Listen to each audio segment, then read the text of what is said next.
ఆచి చికెన్ మసాలా. విద్యార్థులకు సరైన దారి చూపించాల్సిన దేవాలయాల లాంటి విద్యా సంస్థలే దారి తప్పుతున్నాయి. విద్యని వ్యాపారంగా మార్చేసి పిల్లల జీవితాలతో చెలగాటమాడుతున్నాయి. గుంటూరులోని ఆక్స్ఫర్డ్ కాలేజ్ స్టూడెంట్స్ ని మోసం చేసిన తీరు అందరినీ అవాక్కయ్యేలా చేస్తోంది. భారీ మోసానికి తెగబడింది Guntur Oxford college. JEE main కి నకిలీ హాల్ టికెట్స్ ఇచ్చారు అంటూ స్టూడెంట్స్ ఆందోళన వ్యక్తం చేశారు. అలాగే నీట్ ఎగ్జామ్ కోసం డబ్బులు తీసుకుని అప్లికేషన్ కూడా పెట్టలేదని ఆగ్రహం వ్యక్తం చేశారు. కాలేజ్ ముందు పెద్ద ఎత్తున విద్యార్థులు నిరసన తెలిపారు. తమ కెరియర్లో 2 సంవత్సరాలు వృధా అయిపోయాయంటూ ఆవేదన వ్యక్తం చేశారు. తమకు న్యాయం చేయాలంటూ తల్లిదండ్రులతో కలిసి నిరసన చేపట్టారు. అయితే కాలేజ్ యాజమాన్యం మాత్రం స్టూడెంట్స్కి ఎలాంటి సమాధానం చెప్పలేదు.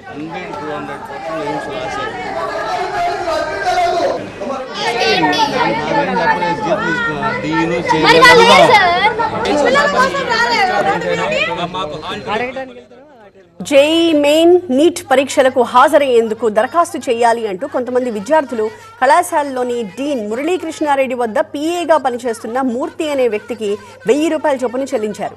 జేఈకి సంబంధించి 15 మందికి నకిలీ అడ్మిట్ కార్డులు ఇవ్వడంతో బుధవారం వాళ్ళందరినీ కూడా పరీక్షా కేంద్రంలో అడ్డుకున్నారు. దీనిపై కలెక్టర్ సాయికాంత్ వర్మ ఆదేశాల మేరకు RDO, inter board RJD, RIO సహా పలువురు అధికారులు కాలేజీకి వెళ్లి విచారణ జరిపారు. దీంతో అసలు అనుమతులు లేకుండానే ఆ కాలేజ్ నిర్వహిస్తున్నట్టు బయటపడింది. ఇదే అంశంపై మరింత సమాచారాన్ని మా స్పెషల్ కరెస్పాండెంట్ నాగరాజ్ అందిస్తారు. విద్యార్థులంతా కూడా తల్లిదండ్రులకి బాధ వ్యక్తం చేస్తూ ఉన్నారు. దాదాపుగా 2 ఏళ్లుగా ఇక్కడే చదువుతున్నారు. కనీసం ఇవాళ నీట్ కానీ జేఈ మెయిన్స్ కానీ ఎగ్జామ్ రాసే అవకాశం లేకుండా చేశారు అనేది కూడా వీళ్ళంతా ఓపోతున్న పరిస్థితి అయితే ఉంది. మీరేం చెప్తారు? మీ పిల్లలు ఎవరైనా ఉన్నారా ఇక్కడ? ఏం చెప్తారు? సార్, మా అన్న వాళ్ళ అబ్బాయి ఉన్నాడండి. నా కొడుకున్నాడు, వాడిని ఇక్కడ నేనే జాయిన్ చేశాను. మా అన్న వాళ్ళ అబ్బాయి, నేను ఫీజు కడుతున్నాను. ప్రతిదానికి వాటికి సంబంధించి నేనే వచ్చి బాధ్యత తీసుకుంటున్నాను. నిన్న మార్నింగ్ 9:30 నుంచి మేము ఒకటే అడుగుతున్నాం సార్, మా పిల్లల భవిష్యత్తు ఆగిపోయింది, ఎవరైనా ఒకళ్ళు ఆథరైజర్గా తీసుకొని చేయండి అని నిన్న ఆర్డీఓ గారు వచ్చారు, పోలీస్ డిపార్ట్మెంట్ వాళ్ళు వచ్చారు, మాట్లాడే వెళ్ళారు. మాకెవరికి ఆన్సర్ సరిగా లేదు. నీటికి సంబంధించి ఎగ్జామ్ ఏంటి సార్ పరిస్థితి, టైం అయిపోయింది అంటే పైన వాళ్ళతో మాట్లాడుతున్నాం, మెయిల్ పెడుతున్నాం, ఎలాగైనా మేము రాయిస్తాం అంటున్నారు. మాకు తెలిసిన దాంట్లో ఎవరైనా కనుక్కుంటే అవకాశం లేదని చెప్తున్నారు. ఎవరైనా ఒకళ్ళు ఆథరైజర్గా బాధ్యత తీసుకొని ఒకళ్ళు మాకు ఆన్సర్ ఇవ్వండి, మీ పిల్లల భవిష్యత్తుతో మేము గ్యారంటీ ఇస్తాం, మీరు భయపడొద్దు అని మాకు ఆథరైజర్గా మీరు మాకు చెప్పగలిగితే మా దాన్ని మేము వెళ్ళిపోతాం సార్. మా ఇక్కడ గొడవ చేసే ఉద్దేశం లేదు. వేరే వాళ్ళు ఉన్నారు, మీడియేటర్ ఎవరో ఉన్నారని డబ్బుల కోసం లాలించి కోసం రాలేదు సార్. పిల్లల భవిష్యత్తు 2 సంవత్సరాలు ఆగిపోయింది, మళ్ళీ ఇంకొక సంవత్సరం చదవాలి, మళ్ళీ సిబిఎస్ఈ సిలబస్కు మారుతుందంటే అంతా కంగారు పడుతున్నారు. పిల్లలు ప్యానిక్ అయ్యి ఏదైనా చేసుకుంటే ఎవరు సార్ రెస్పాన్సిబిలిటీ? బాగా ఇబ్బంది పడుతున్నాం. ఎవరైనా ఒకళ్ళు ఆథరైజర్గా తీసుకొని పిల్లలకు సంబంధించి జాగ్రత్తగా మీ భవిష్యత్తుకు మాది హామీ అని చెప్పగలిగితే మేము వెళ్ళిపోతాం సార్. మేము ఎవరిని ఆపే ఉద్దేశం లేదు. అయితే ఇది విద్యార్థుల తల్లిదండ్రులంతా కూడా డిమాండ్ చేస్తూ ఉంది. ఎందుకంటే దాదాపుగా 2 ఏళ్ళు కష్టపడి చదువుకున్నారు. ఈరోజు నీట్ కానీ జేఈ మెయిన్స్ ఎగ్జామ్ కానీ రాసే అవకాశం లేకుండా చేశారు. కాబట్టి వీళ్ళంతా తీవ్ర ఆవేదన వ్యక్తం చేస్తున్న నేపథ్యం అయితే కనిపిస్తూ ఉంది. విద్యార్థులు కూడా కొంతమంది ఉన్నారు. అమ్మ, మీరేం చెప్తున్నారు? మీరేం చెప్తారు? మేమేం చెప్తున్నాం, మాకు ఒక క్లారిటీ ఇవ్వండి, మేము ఇక్కడ ఎందుకు నుంచున్నామని వాళ్ళకి అర్థమవుతుంది, కానీ వాళ్ళు ఏం చేస్తారో మాకు అర్థం కావట్లేదు. అది మాకు ఒక క్లారిటీ.